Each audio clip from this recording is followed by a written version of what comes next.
there, Colonials. Welcome back to another edition of Quickly Colonial. Today, I was waiting by the door at home, and I was waiting on the Amazon delivery driver. And that really got me thinking about our dear colonial times. And my goodness, what did these people do way back when they couldn't click and order something online, or maybe it was just too far away to go to the local store? And that got me thinking of our traveling salesmen, or as they were called in our colonial times, peddlers. Now, we have seen so many depictions of these door-to-door salesmen, and they would travel. Sometimes they would have a basket. Sometimes they would have a basket with shoulder straps to carry on their back. Sometimes they would have a cart. Sometimes they were lucky enough to have a wagon and a couple mules or a couple horses to bring stuff with them. And sometimes they would set up what we would call as a blanket tradesman. Later on, and as we get out of our colonial times and into the early 1800s, where they would have what's called rendezvous. And we've talked a little bit about that, of how Murdering Town with George Washington was kind of like a rendezvous. Other than a few permanent log houses and people that lived there full time in the springtime, and in the fall, they would have huge groups of people that would come in to sell their wares. And so you would have this kind of a mini city in the spring, in the fall. And that would be later what we would call a rendezvous. It's the same idea. So here I am, I'm traveling.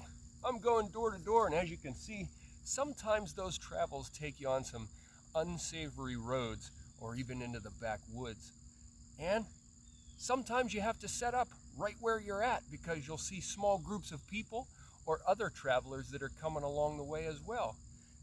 They would sell anything and everything. Sometimes you would have a specific line of products. Let's say that you were a blacksmith, or let's say that you were a leather worker, and you would be selling those things. And so you might have a specific kind of thing that you had for sale. And other times, you might have a little bit of everything. So in our kit, we have, here's a traveling bag, or a necessity, or a possibles bag. Then we also have antler powder measures. And who can go out and shoot without some musket balls and a powder horn, or a pistol? How about a pocket watch? Or maybe you just need a length of cord and a little bit of twine or rope. Sometimes travelers would come along and you might need some buttons or some needles and thread. Sometimes the material itself to make something with. Maybe playing cards and dice, though those are on the black market. Remember, you have to go to a reputable source during our colonial times, especially from 1765 and after, up until the American Revolution. So for about that 10-year period, you have to make sure you have the certified ones, or else you're in a lot of trouble. The Stamp Act. Sometimes items were brand new, and sometimes items were used. You could have something like a used paintbrush. How about a new tricorn hat? Or you're on the road, you might get thirsty. How about a tin cup? How about some candles to light your way? And sometimes you need the food sources as well. And I know I'll get some critics. They didn't have mason jars back then. But jam and jelly and some ship's biscuits to go with it. And you know what? The leaves are starting to fall. And so how about some hand knit caps and winter wear? So there you see, they would sell just about anything and everything, because somebody needs something along the way.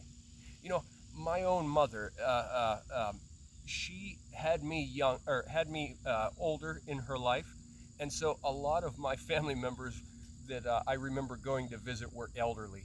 And my great aunt, my grandmother's sister, she still had the family farm.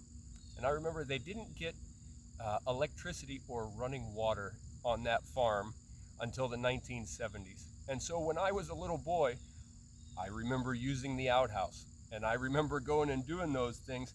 And my mom and my grandmother told me about the tea man.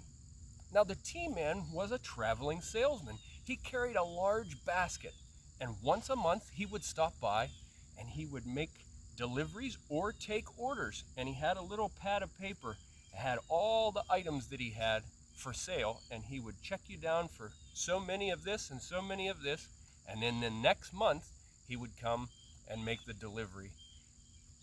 Our traveling salesmen and our blanket salesmen, they have been around for hundreds, if not thousands of years.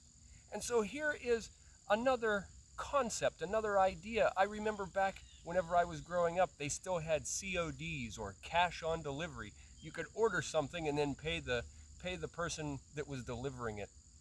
I remember lots of times going through old newspaper advertisements. Did you know that up until the 1950s and early 60s, you could still buy a mule from the Sears catalog and have it delivered to your front door? Imagine the mailman bringing that.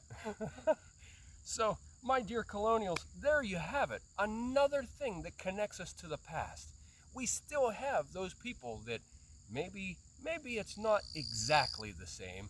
Maybe they don't go door to door, though some companies still do. But that idea of ordering something and having it delivered to your door, or seeing somebody at a show or at a get-together selling their wares, it's the exact same concept. And it's just another thing that we have connected to our dear colonial times. So, my dear Colonials, I better pack up and get on the road and get some of this stuff sold. And I'll see you next time. Cheers.